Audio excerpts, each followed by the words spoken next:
پیارے نبی صلی اللہ علیہ وسلم کے لیے ایک معجزہ تھا کہ اللہ تعالیٰ نے آپ کے وجود اطہر کو ہی معطر بنایا تھا، یعنی آپ خوشبو نہ بھی استعمال کریں تو آپ سے خوشبو تو آتی تھی. خوشبو آتی تھی. اس طرح حضرت ام سلیم رضی اللہ تعالیٰ عنہ والا واقعہ ہے بالکل کہ وہ عید والے دن بھی خوشبو کا انہوں نے جو تھا نا وہ پیغمبر علیہ السلام کے پسینے کو جمع کر کے پسینے خوشبو کو لگائی جمع. تھی. اور آپ نے پوچھا کہ ام سلیم یہ کیا کر رہی ہو، کیونکہ آپ لیٹے تھے، گرمی کا موسم تھا، تو میرے آقا صلی اللہ علیہ وسلم کو گرمیوں میں پسینہ بہت زیادہ آتا تھا.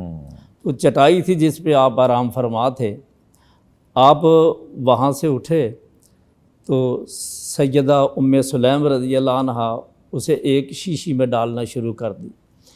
تو آپ نے فرمایا کہ ام سلیم یہ کیا کر رہی ہے؟ یہ بعض روایات میں آتا ہے کہ یہ رضائی طور پہ خالہ لگتی تھی آپ کی، اور صحابہ نے جب تلاش کرنا ہوتا تو پیغمبر کی خوشبو کا پیچھا کرتے ہوئے خوشبو تلاش کا کر لیا پیچھا. کرتے تھے. بالکل. بہت خوب علامہ صاحب.